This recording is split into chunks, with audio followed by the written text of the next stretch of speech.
Olá, nós estamos começando mais um podcast da Federação Israelita do Estado de São Paulo, FISESP Talk. E hoje nós estamos recebendo aqui um jovem brasileiro que mora em Israel, Dani Cohen. Dani, bem-vindo, obrigado, aproveitando tuas férias aqui no Brasil, de gastar um tempo aqui com a gente.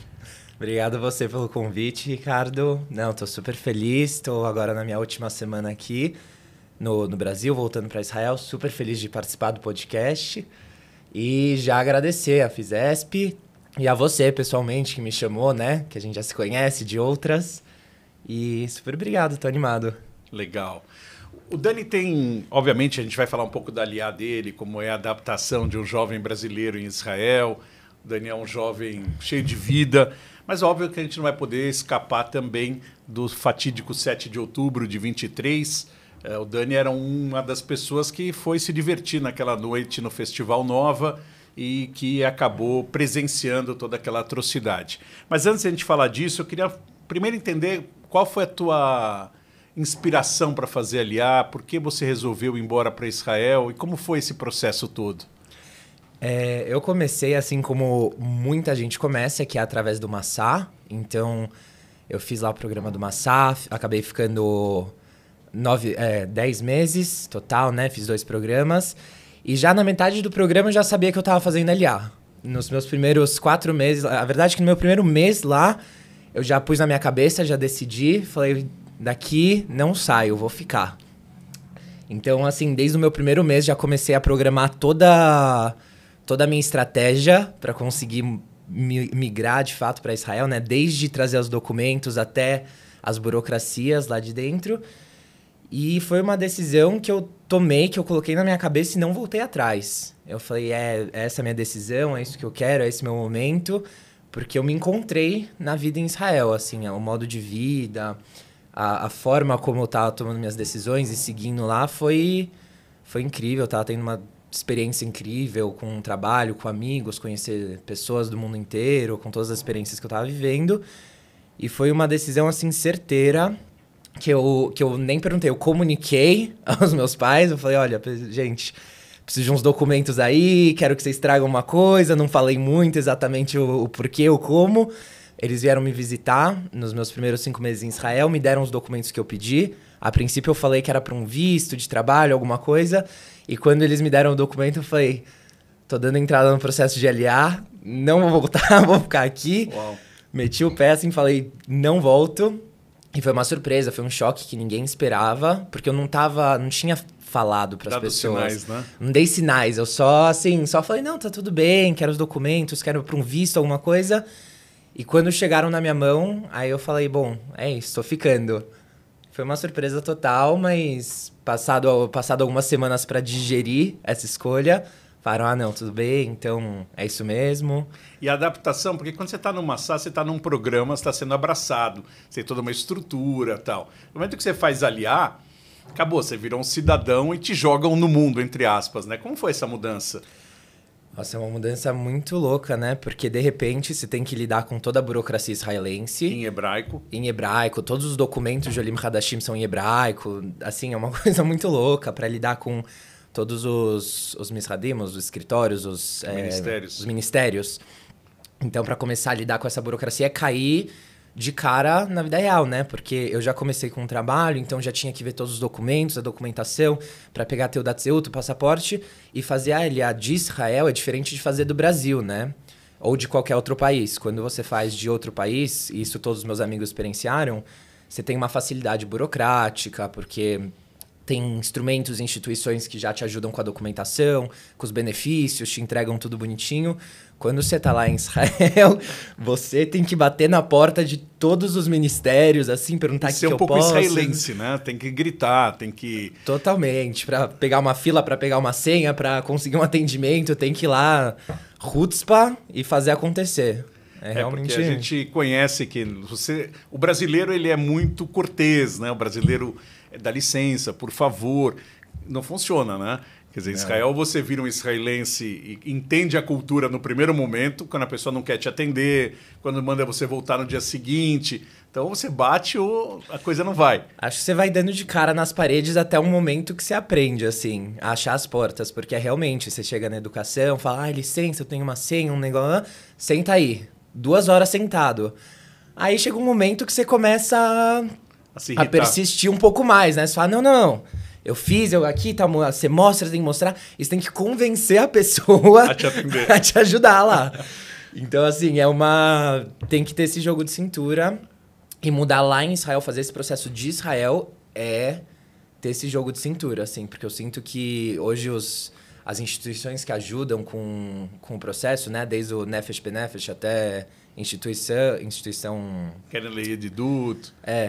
Elas acho que pegam um bom perrengue pra você, assim, te ajudam imensamente. Quando você faz de lá, é a verdade nua e crua, assim, da burocracia. Pô, a melhor aula de israelismo impossível, né?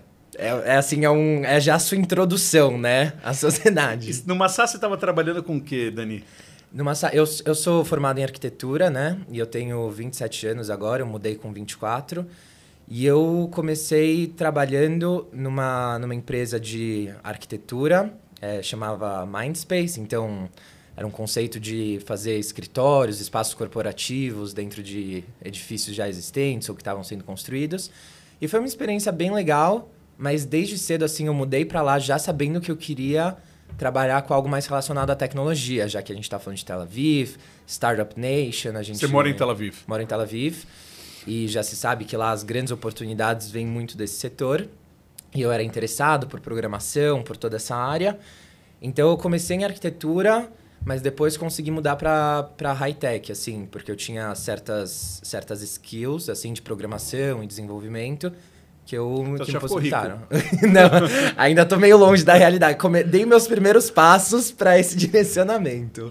Legal. Mas sim. Bom, vamos partir para o 6 de outubro, um dia antes. Tá? Sim. Nós estávamos num período de festas, né, judaicas, Rosh Hashanah, Yom Kippur, Sukkot. E você... o Simchat Torah foi quando aconteceu o 7 de outubro.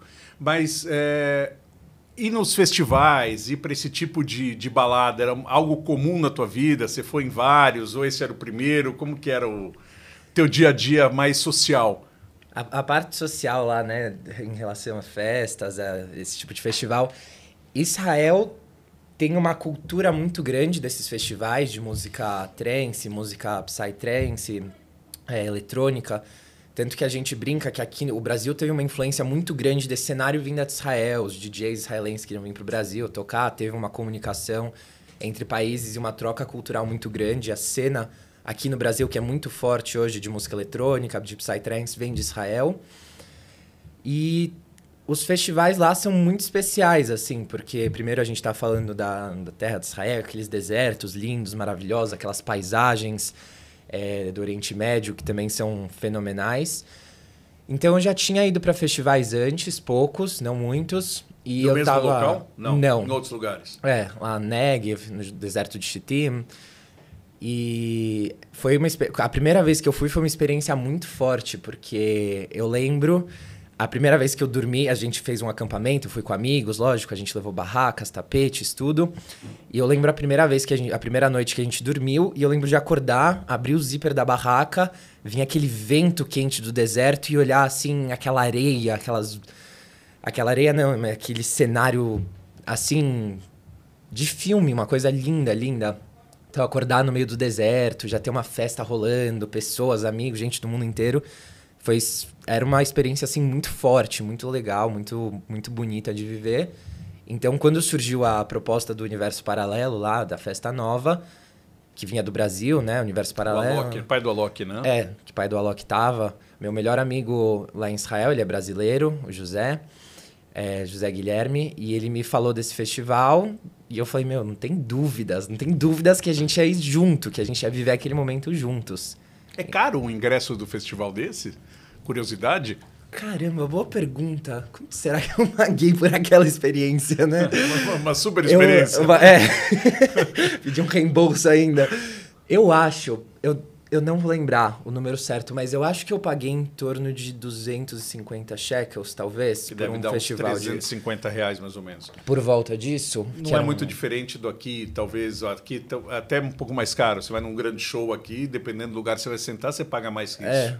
Pode ser que eu tenha pago mais caro que isso. Vou te falar que agora eu não lembro quanto que foi. Mas era um festival de 1 dia e meio, né? Porque começava no dia 7 até o dia... Começava, na verdade, o dia 6 à noite, né? Na sexta, e iria até o dia 7 de tarde. Então, a proposta era que começava, acho que 10 horas da noite e terminava, acho que por volta das 6:30 da tarde do dia seguinte.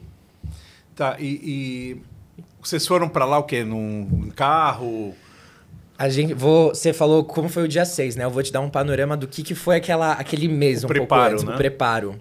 Eu tinha acabado de voltar do Brasil. A primeira vez que eu fui visitar o Brasil, não mais como retornando ao Brasil, mas como... Residente em Israel. Realmente como visitar o país que eu nasci, né? Então eu tinha acabado de voltar, primeira vez que eu pisava em Israel já com meu passaporte, aquela cartada lá de sou israelense no aeroporto. Então eu tinha acabado de voltar, tava com a minha família, voltei para Israel, tava meu pai, meu irmão lá em Israel também, me receberam. E acho que 10 dias depois de eu voltar, foi esse período entre ter voltado do Brasil e o dia 7, né? Então foi quando meu melhor amigo me falou, pô, a gente vai nesse festival, já me apresentou o conceito, a gente lemos lá. Não demorou 5 minutos, eu já comprei o ingresso, falei, a gente vai junto. E dia 6 a gente já começou os preparos. A gente foi num carro com mais 3 amigos. Então a gente estava em 4 brasileiros e um argentino. E a gente se conhecia. O argentino eu conhecia ele de outros festivais, literalmente, de outras festas. E os outros 2 brasileiros, eu conheci um deles, o outro eu conheci no momento. Mas já pegamos, organizamos as coisas, vamos junto. E fomos se conhecendo assim mais no carro, fomos conversando e tal. Animados. E engraçado, é verdade, tem esse detalhe, né? Que a gente recebeu a localização da festa umas 2 horas antes do evento, que nem todo mundo. Porque eles mandam a localização realmente em cima da hora, por questões X e Y, uma coisa normal em festivais. Então a gente recebeu a localização juntos, olhou no celular, falou, nossa, é muito próximo a Gaza e tal. Mas na hora a gente conhece a realidade de Israel, a gente pensou, bom, vai ter um míssil no máximo e uma situação ali. Mas a gente achava que não ia ter, porque... não é tão recorrente a ponto de ser todos os dias, né? Tem momentos de maior tensão e menor tensão na região. E estava num momento tranquilo, né? E estava num momento tranquilo. A gente estava passando uma fase de um pouco de instabilidade política em Israel, interna, mas nada que indicasse nenhum escalonamento lá. A gente não viu sinais, assim, pelo menos. E no caminho para lá, a gente estava discutindo um pouco isso, e a gente passou pelos bunkers, pelos quartos reforçados, pelos abrigos antibomba que tem nas vias públicas, né? E um dos amigos que estava com a gente, ele era um pouco mais novo em Israel, estava lá fazia poucos meses, e ele chegou a perguntar, falou, pô, situação de míssil e tal, como que acontece aqui no Sul? E a gente que já conhece um pouco melhor a realidade lá no Sul, foi conversando e falando, olha, ali, tá vendo os pontos de ônibus, aqui na via, tal, tá vendo esse... bloco de concreto, abrigo antibomba, eles fazem isso perto de pontos de ônibus, etc. E a gente conversou um pouco sobre isso, assim. E a gente falou, caso tenha alguma coisa, provavelmente seria para lá que a gente iria. Bem light. Uma conversa bem, mas falando, mas não vai ter nada, óbvio que não vai ter nada. Claro que não. Se estão fazendo é porque tem segurança, né? Se está acontecendo ali, naquele local, é porque tá tudo bem. Aí vocês chegaram, provavelmente... milhares de carros chegaram juntos, estacionamento, uma bagunça, como em qualquer show, em qualquer parte do mundo. A gente deu engraçado, no começo a gente foi um dos primeiros a chegarem, o que foi uma sorte no fim do dia, porque a gente parou o carro bem. Então a gente foi realmente um dos primeiros a chegarem, a gente chegou acho que por volta das 10, 10:30, os portões abriram por volta das 11:30, demoraram um pouquinho, e a gente foi um dos primeiros a entrar no festival. E por que eu digo que foi uma sorte? Porque o nosso carro já ficou bem posicionado. Isso é importante saber desde agora, já sabendo o que aconteceu no final, né? Porque isso ajudou o nosso escape no fim do dia. Mas então a gente foi um dos primeiros a chegarem, já deixou o carro, já pegou comida, barraca, tapete, cadeira, tudo. E eu tava super animado, eu tinha comprado cadeira, barraca, tudo um dia antes, assim. Eu passei lá na Decathlon, comprei tudo de acampamento, tava super animado. Eu falei, pô, vai ser incrível. Comprei cobertor, comprei tudo, assim. E fizemos um banquete, tinha comida pra caramba. Bom, então entramos na festa, no evento, a gente foi um dos primeiros a chegar, vimos os portões abrirem e já fomos montar o nosso acampamento. Escolheram um lugar aleatório. Aleatório não, foi escolhido a dedo, porque a gente tinha uma rede de pendurar. Ah, tá entre duas árvores. Então a gente buscou lá um triângulo de árvores, porque a região dos acampamentos era como se fosse um bosque lindo, maravilhoso, cheio de árvores assim, meio espalhadas. Então a gente já buscou escolhido a dedo o lugar para poder pendurar as redes e formar lá nossa mini comunidade. Então a gente já foi buscar o acampamento, já montamos barraca. E no primeiro segundo também já conhecemos o que foram a ser... O que foram a ser pessoas importantes na nossa história, né? A gente já conheceu o Hanani Glaser, a Rafaela Treisman e o Rafael Zimmermann, que já estavam... o Hanani, na verdade, se aproximou, já falou, pô, brasileiros, tal. Ele tinha um jeitão, né? E já juntamos lá, fizemos nosso grupo. Eu, meus amigos brasileiros, o amigo argentino, os 3 lá. E ficamos... Falando português, tal. Tem Israel, tal, o que você está fazendo, quem é você, que você trabalha, etc, etc. E já sentamos, montamos nosso cantinho lá. E começou a festa. Então, na festa, a gente tinha os palcos principal, o palco secundário, o palco de música mais tranquila, o palco relax, assim, relaxation area. E a festa foi tomando forma, assim, porque as pessoas foram chegando, os acampamentos foram ficando com vida, luzes, cabanas, pessoas cruzando, muita gente foi chegando. E começou a ter uma dinâmica, começou a surgir uma dinâmica na festa. Foi lindo, foi maravilhoso. Foi, assim, muito, muito bonito, assim, você vê uma coisa sendo criada, uma comunidade ali sendo criada. Foi muito legal. E, bom... Festa vai, festa vem. Gente... Vocês ficaram acordados até 6 da manhã? Vocês ficaram acordados? Ou vocês chegaram aí dormir? Não, eu dei um mini cochilinho lá de meia hora só para recarregar as energias, mais cedo, 1 da manhã, para poder aguentar. Mas todo mundo, assim... Essa experiência é muito legal, porque cada um tem o seu momento. Então, se você quer ir descansar um pouco, meia horinha, 1 hora, que você vai pra barraca, você fica lá.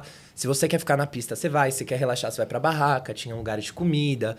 Então, as coisas vão acontecendo muito organicamente, é muito legal. Eu escutei de você, quando a gente esteve no Festival Nova, que foi talvez uma das maiores experiências da sua vida antes das 6 da manhã, né? Mas era que você estava, assim, no bom sentido da palavra, em êxtase, né? Dançando, falando com pessoas. Quer dizer, era até então um dos melhores dias da tua vida. Era. Eu tive, assim, conversas muito simbólicas nesse dia, que eu só fui descobrir realmente o peso que elas tiveram depois. Então, como eu falei, eu tinha acabado de voltar do Brasil e eu tava naquele momento onde eu tava com a cabeça e com a energia mirando pra frente, falando, minha vida começa agora, porque é um marco. Pra mim foi um marco muito forte voltar do Brasil pela primeira vez como um cidadão. Entrar num país que eu nasci como um cidadão. Foi um marco muito forte. E com esse meu melhor amigo, com o José Guilherme, a gente teve muitas conversas nessa noite e uma delas a gente falou, a nossa vida está começando agora, porque a gente mudou praticamente juntos para Israel, não juntos, cada um fez seu programa do Massá, mas a gente embarcou nessa jornada juntos, né, de brasileiros mudando para Israel. Então a gente teve conversas assim de como que a nossa vida estava começando naquele momento, de que aquela festa estava marcando o nosso início para a próxima fase, porque a gente tinha acabado de pegar a cidadania. Então a gente estava meio que celebrando tudo o que aconteceu até agora.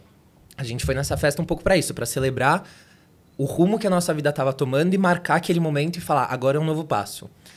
E foi exatamente o que foi, né? Foi exatamente o que aconteceu.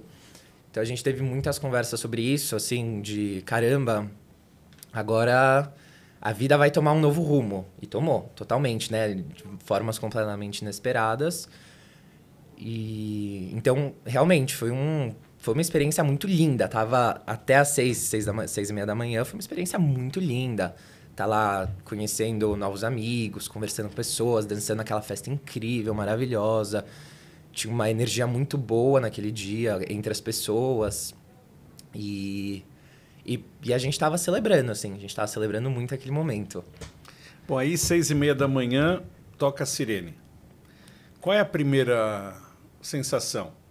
Que era um alarme falso? Vocês não ouviram a sirene? A gente não ouviu a sirene. O primeiro marco, né, foi a música cortando. Então, a música cortar naquele momento foi a primeira onda de choque. Acho que foram várias ondas de choque. A música ter cortado foi a primeira. Porque eu vi num dos filmes que eu vi, alguém fala pro DJ, para, e ele não estava entendendo. Aí o cara pega o microfone e falou, isso não é um trote, isso não é um trote. Tá Cevadom tocando a total. sirene, é Cevadom, sinal vermelho. Alerta vermelho. Alerta vermelho. Ele também, assim, foi... Eu lembro de ter olhado pro DJ naquele momento, porque eu achei... Meu primeiro reflexo, assim, foi, problema elétrico. E quando eu olhei pra ele, eu vi que ele tava um pouco confuso. Que me deixou mais confuso também. Eu também, deu um segundo que eu falei, putz, que... Meu primeiro pensamento não foi de Cevadom, alerta vermelho, foi, pane, elétrico, alguma questão. Mas deu uma fração de segundo, a gente olhou pro lado, porque a tenda era aberta, né? A gente conseguia ver todo o nosso entorno aberto, a linha do horizonte, e foi ver os rastros de fumaça. E nos rastros de fumaça, não demora nem meio segundo para você se ligar que, tá bom. Tendo um ataque. Tá tendo um ataque. Até então, um ataque... O maior problema naquele momento foi que a gente não tinha abrigo, foi que a gente não tinha edificações próximas, prédios, casas ou até bunkers. Não tinha nada próximo que a gente pudesse se apoiar, porque a instrução é você deitar no chão com a mão na cabeça para prevenir, mesmo que o míssil seja interceptado acima de você, caso caiam resquícios. Então você tem toda uma estratégia, né, para poder se precaver o máximo possível. Só que idealmente você tem que estar num lugar coberto no mínimo ou com alguma proteção lateral que seja. Quando você está em campo aberto é um pouco mais... A ansiedade te sobe um pouco mais. E isso das 6h30, assim, foi não sei, acho que foi uma quebra muito grande, porque foi logo depois... Imagina isso, foi logo depois que o sol nasceu. Ou seja, a gente passou a madrugada inteira dançando e celebrando, etc., naquele escuro, e foi o primeiro momento que a luz chegou e que a gente conseguiu olhar um pra cara do outro e ver assim como tava, e ver o espaço, ver o acampamento, porque a gente chegou de noite, a gente não viu aquele espaço de dia, né? A gente chegou quando tava tudo meio escuro e tal. Então já era uma virada, já era um momento muito, muito lindo, que a gente já tava, olha esse nascer do sol, assim, explodindo de laranja no céu, lindo, maravilhoso.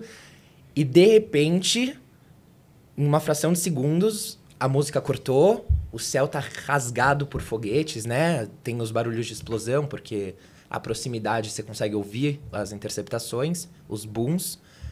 E naquele segundo, o meu reflexo foi pegar... Eu tava com o meu melhor amigo lá na tenda principal, tava só a gente. Então eu peguei ele pelo braço, assim, reflexo, segurei no braço dele, e a gente começou a correr pro acampamento, pras barracas, para já encontrar os nossos outros amigos e decidir o que fazer com aquela situação.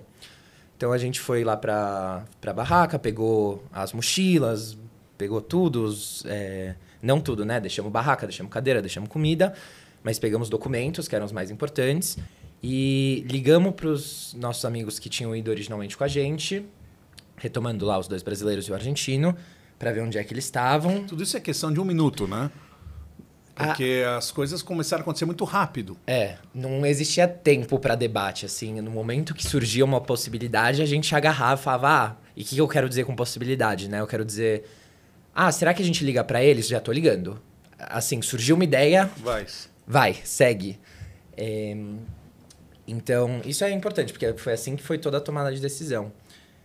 Então, a gente se comunicou com eles, viu que eles já estavam no estacionamento, porque estava cada um em um local diferente no momento que começou, né?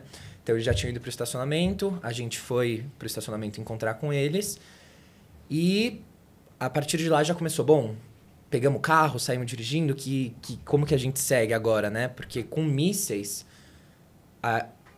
idealmente você não quer dirigir o carro, né? Porque você a chance... no bunker, né? Você não quer fazer nada, você quer ficar num bunker parado, porque esperando, a chance de... A ideia era, vai vir os mísseis, daqui 10 minutos, libera e a festa volta. Vai ver, tem 5, 10, 15, 20 mísseis, vai ver, acabou, assim... E a gente volta pra festa. Era muito inusual, unusual, que estava acontecendo. Não tinha assim... A gente imaginou que seriam poucos e acabou, né?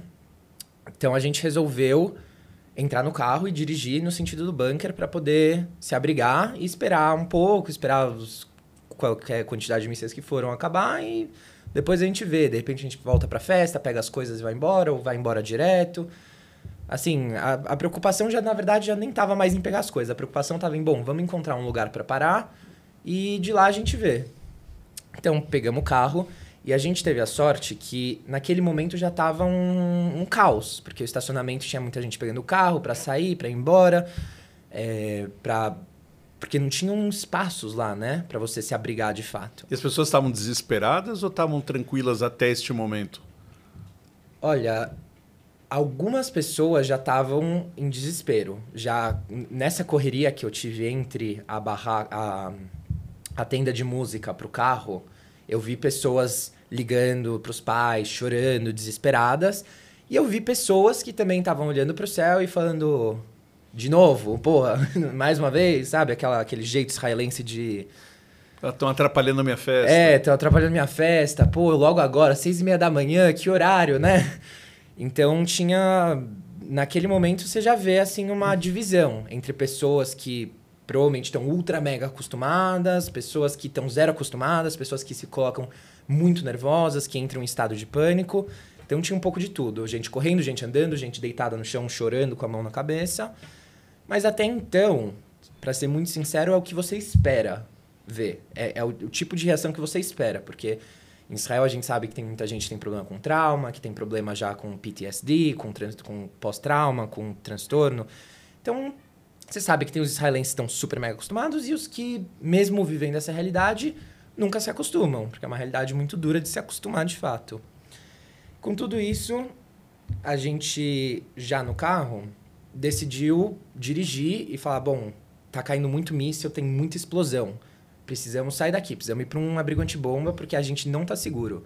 As explosões eram muito altas, os barulhos eram muito altos, a gente estava muito próximo, a gente via praticamente os mísseis subindo e descendo, né? Ou seja, a gente via praticamente a área de lançamento pela proximidade com Gaza. E resolvemos buscar o abrigo antibomba. Então, pegamos o carro, o argentino estava dirigindo... Conseguimos sair do festival relativamente tranquilos, porque tava uma fila, tava um caos, mas, de novo, o nosso carro tava lá na frente. Então, a gente já foi, assim, já teve muito mais sorte que muita gente. E falamos, bom, direita e esquerda, norte ou sul? Vamos pro norte, porque a gente tá no sul, já vamos em sentido a Tel Aviv. E porque também se sabe que quanto mais para o norte, maior o seu tempo de resposta quando vem um míssil. Sim. Então, se o míssil sai de Gaza, se você está numa região muito próxima, você vai ter lá dos seus 8 a 12 segundos de resposta para encontrar um abrigo. E quanto mais para o norte você vai, seu tempo de reação aumenta, né? Em Tel Aviv, você já tem lá mais de 1 minuto e meio para buscar o abrigo. Até então você não viu nenhum terrorista, quer dizer, até então era só ataque aéreo. Até então era só ataque aéreo, era só explosões. Então, a gente conseguiu sair na rodovia... Encontramos nosso primeiro bunker lá para poder parar. Jogamos o carro onde dava, né? Já tinham vários carros parados lá, porque o pessoal vai de carro até o bunker, deixa o carro na via e entra no bunker. E nesse primeiro bunker, né? Um caixote de concreto, né? Não sei falar exatamente as dimensões, mas é muito pequeno. Tava lotado, não tinha como entrar. Então, a gente se colocou na parede oposta do bunker, porque a gente via que o míssil vinha de uma direção, se posicionava lá na parede contrária, porque... Caso caísse naquela localização que a gente estava, não ia atingir diretamente. Então, já era a nossa melhor estratégia, já era aquela. Até que começaram barulhos de tiros próximos lá da nossa localização. Bom, o que é? Que tiro, barulho de míssil, a gente gritando, o carro parando, já estava uma situação muito nervosa, né? Mas barulho de tiro, você vai embora, praticamente, né? Você não vai esperar para ver. E a gente, como não estava nem dentro do bunker... Falou, então vamos seguir, vamos mais para o norte. Não tá seguro aqui, não sabemos o que está acontecendo, vamos embora. Pegamos o carro, seguimos um pouco mais para o norte, e foi quando a gente parou com uma fila de 10 a 15 carros na nossa frente. O primeiro carro estava a 90 graus bloqueando a passagem da via, e foi quando a gente viu os primeiros terroristas. Então, tinham 3 terroristas com um uniforme meio militarizado, que eu vi correndo da via para o mato, né? Porque a via é estreita. Eu vi eles correndo de dentro para fora, né? E os primeiros carros daquela fila desviando, fazendo 180 graus e uma curva assim muito violenta. E barulhos de tiro, barulhos de explosão. Então, assim, já foi o primeiro, um grande choque aquele momento. Porque foi, bom, algo a mais está acontecendo. Aquele momento foi esse. Foi assim, algo a mais está acontecendo. Nosso objetivo agora não é só buscar o abrigo, como também sair deste local específico. Mas óbvio que sem a noção de que era uma invasão terrestre em massa. Com a percepção de que talvez ali tivesse tendo um ataque terrorista e vambora. Então a gente conseguiu fazer essa volta de 180 graus, bruta, com todos os carros na nossa frente também fazendo. E seguimos agora para o sul, né? Porque era uma rodovia única. Voltamos, não tem problema. Vamos sair daqui e ver o que faz. Passamos de volta pelo nosso bunker, passamos pela festa. E pouco tempo depois da festa, também quando eu digo pouco tempo, talvez 2 minutos dirigindo, a mesma coisa aconteceu. Um carro, também no sentido sul da avenida, trancou todos os outros carros, 90 graus na avenida, né? Perpendicular, uns 15 carros na nossa frente também fazendo a mesma volta de violenta, assim, 180 graus, indo embora. Barulho de tiro, barulho de explosão, barulho de míssil.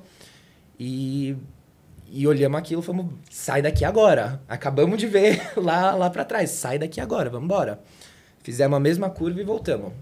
Então, naquele momento já foi, bom, estamos cercados, não temos para onde ir, o norte está travado, o sul está travado, é uma avenida única. E vimos os carros indo alguns carros saindo pelo mato, pelo campo. E aí, para as pessoas que assistiram as imagens do dia 7, as pessoas peregrinos quase, né? Todo mundo andando no meio de um campo deserto, foi por lá que a gente foi. Um campo cheio de gente andando, onde alguns carros conseguiram uma trilha, a gente foi seguindo o carro que está na nossa frente, passamos gente correndo, gente gritando, gente andando, gente assim, de todas as formas, porque eu acredito que naquele momento ainda não estava claro para algumas pessoas o que estava acontecendo. Algumas tinham realizado e tinham visto algo, ou barulho de tiro ou algo, e outras não. Porque algumas estavam correndo, outras estavam em desespero e outras estavam meio que caminhando pro meio do nada. Então a gente foi seguindo essa trilha até que a gente chegou numa outra avenida e segue, vai embora.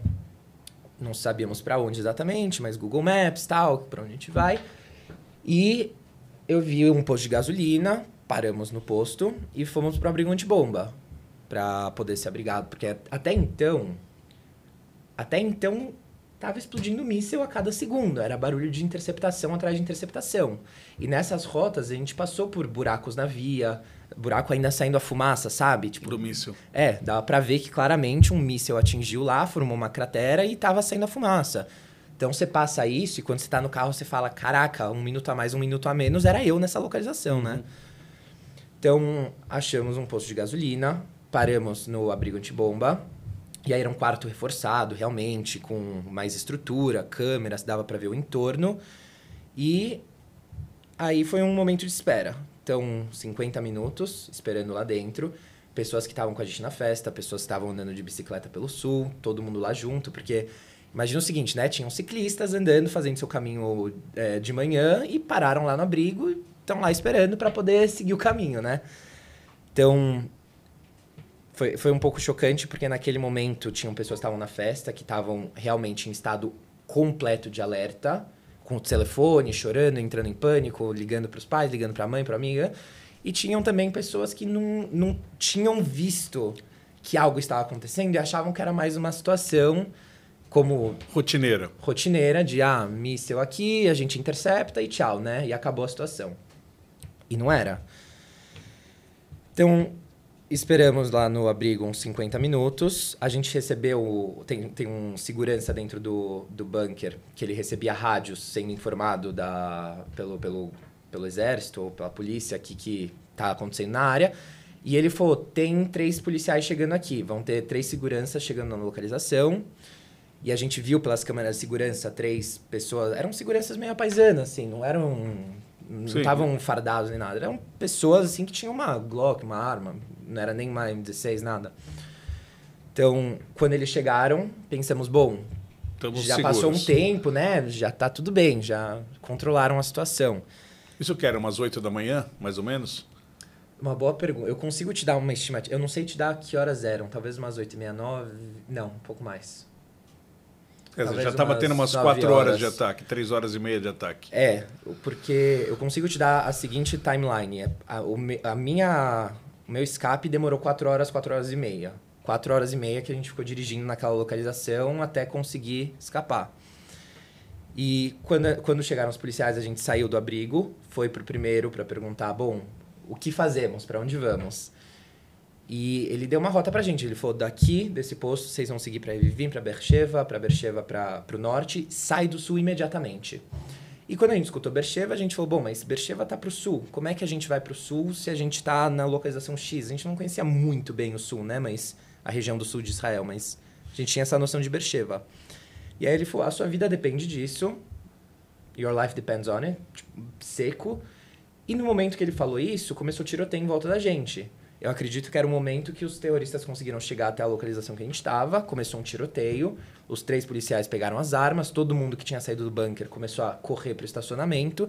E o nosso carro, a gente... Outra sorte com esse carro, né? A gente tinha parado o carro na frente do posto de gasolina, jogado o carro e corrido pro bunker. Ou seja, nosso carro estava na frente. Diferente dos outros que pararam atrás. Que era o estacionamento atrás, né? A gente deixou no meio do nada. A gente correu de volta pro carro. No meio de tiroteio, era um espaço aberto, a gente só ecoava tiro, vamos sair daqui. Voltamos pro carro e pé no pedal, assim, cabeça baixa, protegendo, caso uma bala entrasse pelo vidro, estourasse o vidro. Então, assim, meio cabisbaixo e vai embora. E conseguimos escapar mais uma vez. Fomos olhando as placas e fazendo o caminho que aquele policial tinha dado pra gente. A gente teve que parar o carro 5 vezes porque os mísseis estavam explodindo em cima da nossa cabeça. Então, para o carro, deixa no meio da via, se esconde atrás da mureta. Tem uma muretinha de concreto dividindo via e natureza. Para lá, fica embaixo com a cabeça uns 5 minutos. Volta pro carro, continua dirigindo. Então, assim, foi truncado o caminho, né? A gente parou o carro, desceu a rodovia, porque tinham túneis de água. A gente se escondeu embaixo de túnel de água para estar protegido de míssil que pudesse cair. E nesse trava-trava, eventualmente, a gente conseguiu chegar em Beersheba. De Beersheba tem uma avenida que corta sul a norte do país, né? Conseguimos pegar essa avenida e passamos um bloqueio policial. E passando o bloqueio policial, falamos, bom, agora tá tudo bem. Porque foi legível, dentro da situação, que Israel preparou um siege, um cerco, que cercou o sul e o norte. A gente já tinha entendido que tinham terroristas no sul e de lá a gente falou, bom, agora para eles passarem para o norte vai ser mais difícil, estamos seguros. E fomos para Ramat Gan. E aí lá em Ramat Gan, assim, foi o momento de absorver o impacto. Porque a gente chegou em casa, começou a receber as notícias, as imagens, as fotos, os vídeos, as depoimentos. Depoimentos ainda não, né? Muito cedo para isso, mas começou a receber todas as informações. E os números, né? Morreu uma pessoa na festa. A gente, morreu uma pessoa? Morreu 5, morreu 10, morreu 15, morreu 20, morreu 50, morreu 100. Aí foi aquela subida, assim, aquela progressão geométrica, né? De números subindo, de mortes. Começaram os números de sequestro. Então, assim, uma pessoa foi levada para Gaza. 5, 10, 15, 20, 50... E começou a ser um cenário, assim, de surrealidade. Falou, não pode ser. Não pode ser, tá errado. Não podemos estar recebendo. Não tem condição de ser essa realidade, né? E foi aquele momento de absorver o choque, de fato. Porque até então a gente estava num modo de sobrevivência, olhando, assim, reto para as possibilidades e buscando o que fazer. E pensando tudo, né? Falamos, vamos para um kibbutz. Ainda bem que não fomos. O que aconteceu nos kibbutzim foi... Terrível. Um massacre. Carnificina. Pensamos, vamos para a natureza, se esconder no meio do mato. Em vez de ficar correndo, vamos se esconder no meio do mato. Também podia dar certo, podia dar errado, mas talvez não teria sido a melhor escolha. Pensamos tudo. Você chegou a ver mortos? Não, isso a gente conseguiu passar batido, assim. Porque foi impressionante que todo lugar que a gente passava, pareceu que a gente passou 1 segundo antes de tudo. De tudo. Então foi assim não vou falar um presente, mas foi uma dádiva. Algo sobrenatural. Assim, algo sobrenatural que tudo levou a gente a passar a 1 tris de todas as situações e a 1 tris de vivenciar e presenciar todas as situações. Esse algo sobrenatural, isso que você passou no pós, te deixou um pouco mais crente, um pouco mais religioso, ou não? Ou vou brigar com Deus porque eu passei por isso? Ou não mudou tua vida nesse sentido? Mudou no sentido, para trazer o tema um pouco mais de espiritualidade, né? Mudou no sentido que depois de tudo que aconteceu, eu fiz vários trabalhos de ajuda psicológica e etc. Para entender melhor dentro de mim o que aconteceu e a dor que eu estava tendo. Porque depois de tudo aquilo eu também tive que sair do país, eu fui para a Europa, eu estava muito mal, coração quebrado, eu queria voltar, estava uma situação de guerra, não tinha voo. Não... Foi muito pesado assim ter vivido aquilo para mim e eu fui buscar... Não sei se explicações, mas eu fui buscar, assim, justificativas, talvez, para minha história pessoal, né? E entre os trabalhos que eu fiz alguns relacionados à espiritualidade, para ver qual que foi o motivo maior, vamos chamar assim, de ter passado por aquilo, ou de eu, particularmente, ter passado por aquilo de certa forma ileso, de ter... Esse amigo que você falou, o Hanani, faleceu. De ter conhecido exatamente na mesma noite, ficado próximo assim de uma pessoa que faleceu na mesma noite, de ter conseguido assim uma amizade, de tudo isso também ter me trazido amizades e outras perspectivas de vida, como por exemplo o Rafa. Então eu fui buscar assim alguma resposta, alguma coisa sobre isso mais nesse sentido, e eu fiz trabalhos para me ajudarem a ver por que eu estava vivo, por que eu sobrevivi, por que eu não tive que passar por mais ou menos, e por que essa foi a forma como eu sobrevivi, assim, cheia de detalhes muito inexplicáveis, de decisões muito inexplicáveis e de frações de segundo, assim, muito precisas. Então, eu diria que, assim, eu busquei um pouco na espiritualidade as razões de ter vivido o que eu vivi e para ser sincero, as razões de ter acontecido o que aconteceu, porque é muito revoltante, né? Uhum. Pô, se tem um Deus, como é que ele deixa isso acontecer? É o que a gente falava já sobre o Holocausto, né? Que muitos judeus criaram amargura, que é, pô, se tá aqui como por outro Deus, lado, porque você foi escolhido para sobreviver, né? Porque, como você falou, é questão de sorte ou algo diferente escolher direita ou esquerda. Você podia virar o carro para um lado e não ter saída, né? Foi o que aconteceu com o Hanani dentro do bunker. Enfim, a namorada estava lá e ela sobreviveu, a Rafa, né? Milagrosamente. E ele faleceu. Então, quer dizer... Mas, hoje em dia, como tá teu coração em relação a isso e até quando vai essa guerra, na tua opinião?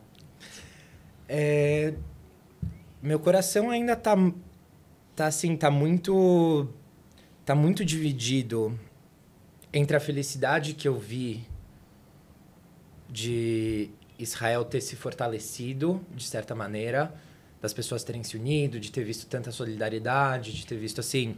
Eu tive o prazer, assim, de viajar parte do mundo e de conversar com gente de quase o mundo inteiro, que também queriam ouvir minha história, que queriam ir para Israel e ver e presenciar, etc.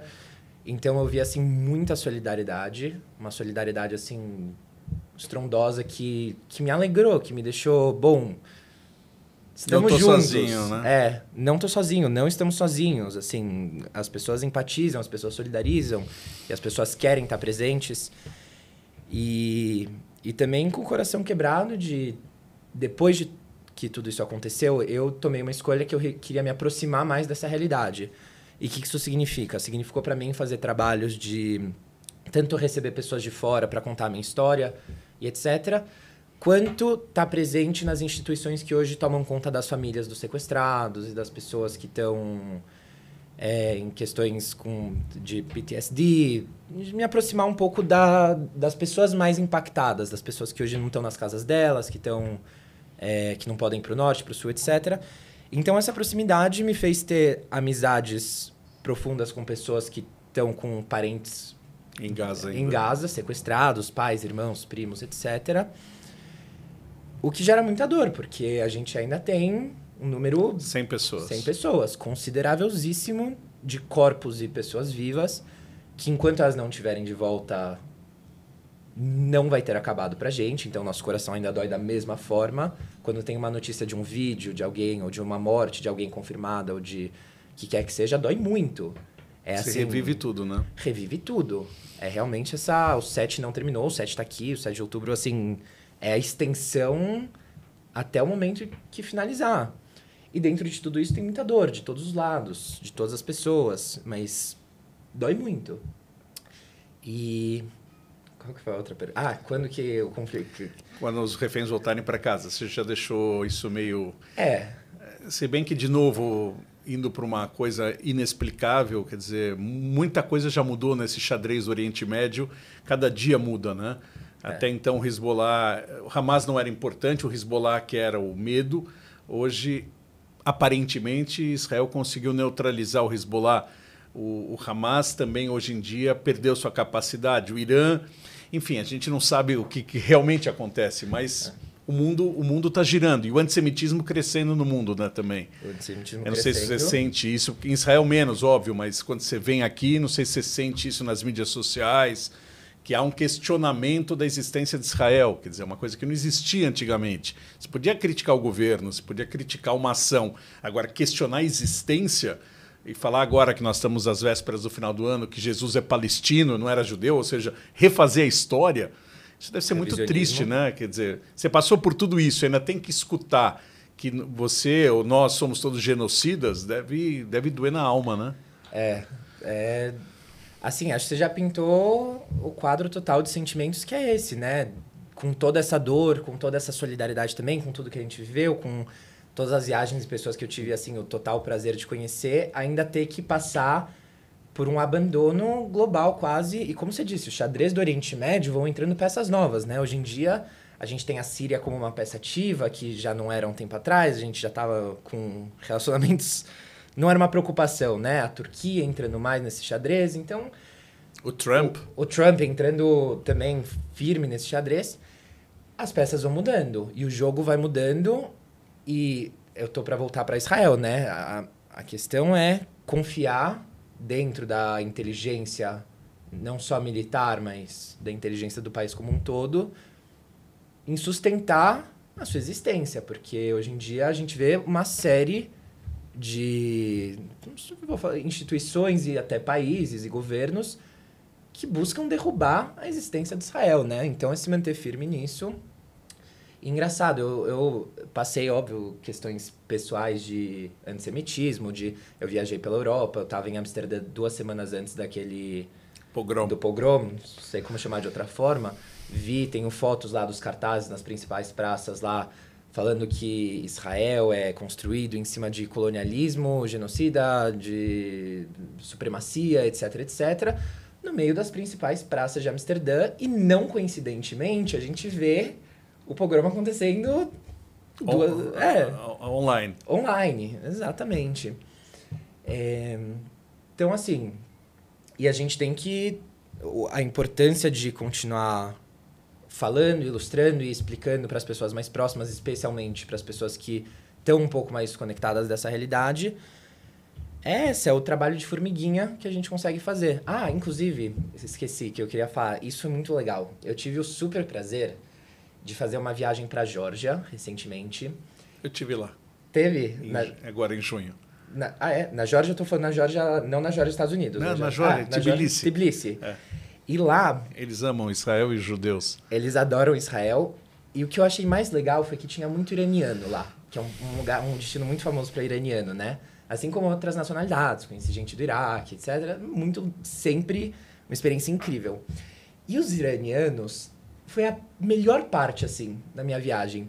Ter conseguido conhecer eles, pessoalmente, e trocar um pouco e falar, olha, de onde você tá vindo? Eu tô vindo de Israel. Sou brasileiro, mas estou vindo de Israel. E existia alguns estranhamentos, existia algumas pessoas que brilhavam o olho e falavam, meu, que legal, sempre quis conhecer alguém, ou caramba, como que tá? Até umas conversas engraçadas, porque Israel e o Irã estão em embate direto, né? Não, talvez não militarmente direto, mas... Teve os ataques aqui. Tivemos, né? Mas assim, então o jogo são 2 peças, né? São. 2 das principais Israel peças. E os proxies iranianos. E os proxies iranianos. Então tiveram até situações engraçadas, como, por exemplo, o ataque do Irã para Israel, lançaram lá mísseis balísticos. No dia seguinte eu conheço um iraniano, assim, numa loja e tal, a gente conversa sem saber nacionalidades. E aí, de onde você tá vindo? Israel. E ele, do Irã. Rola aquele estranhamento, silêncio, aquele né? silêncio. E ele me fala, desculpa por ontem. Desculpa.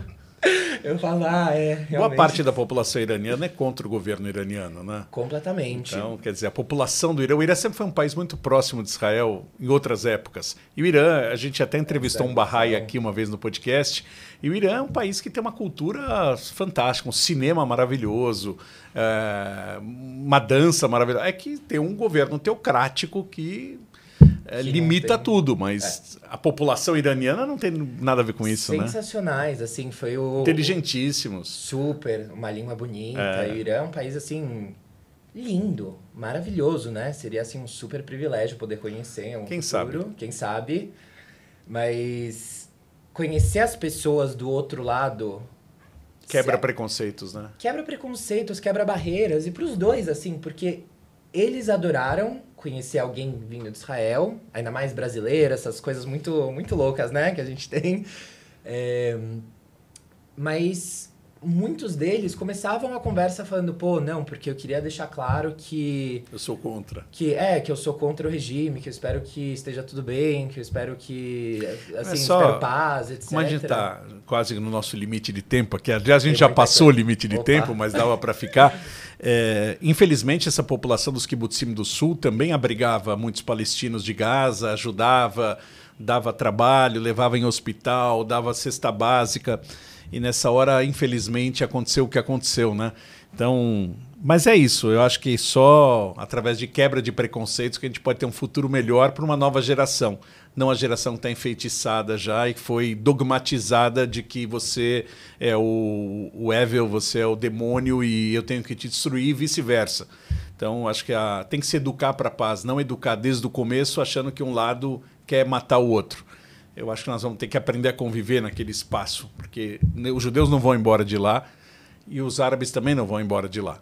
Então, quer dizer, nós vamos ter que saber um modus operandi de convivência e que a gente possa ter paz em breve, porque é tudo que a gente quer. Assim como você mora em Israel, também tem uma filha que mora em Israel e a gente vai para Israel, é a nossa... Para mim é a minha segunda pátria, para você hoje é a tua primeira pátria, você vive lá. Então, o Brasil ainda tem um lugar especial. Não, sem também, dúvida, mas sim, claro. Que a gente fala de Israel, a gente brilha, né? Você ouve o Atikva, você se emociona. Cada soldado que a gente vê, para nós é um herói, né? Pô, o cara com 18 anos, quantos meninos morreram nessa guerra, né? Para dar vida para um Estado. Dani, super prazer em te ouvir. Dava para ficar aqui, como eu falei, horas, horas e horas. A gente costuma fazer 40 minutos, já estamos com 55. Enfim, super prazer que você tenha muito sucesso na tua volta para Israel. Saiba que você tem, na comunidade judaica de São Paulo, a tua comunidade original, um apoio sempre. E o que você precisar e a gente puder colaborar com você, com o teu modo de pensar, enfim... Nós estamos juntos e somos uma família só. Eu que agradeço. Obrigado, Ricardo. Obrigado para a Fizesp Total. Vocês sempre me abraçaram assim desde que tudo aconteceu, desde que eu cheguei. Eu tive o super privilégio de receber você, gente assim de várias instituições daqui do Brasil. A sua mãe? Lá. Minha mãe, que eu consegui receber. Minha mãe e meu pai. Sua mãe e seu pai. E seu irmão? E meu irmão. Os dois eu consegui guiar lá pelo site do Nova.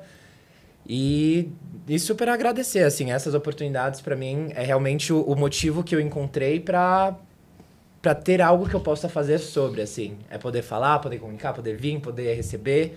Então, super, super obrigado por me receber de novo. E espero te receber em Israel. Se Deus quiser, em breve. Em breve. E pro convite para quem quiser também ir entrar em contato, falar, queria visitar, etc., é sempre um prazer receber e é isso, agradeço a oportunidade. Nesse ato vá e que a gente se encontre em paz em Israel. Toda, neshama sheli, toda. E para você que nos acompanhou, eu acho que todos se emocionam, eu estou arrepiado ainda aqui.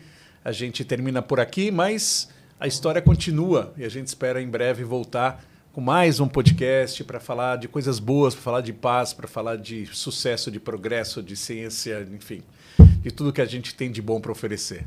Valeu, obrigado.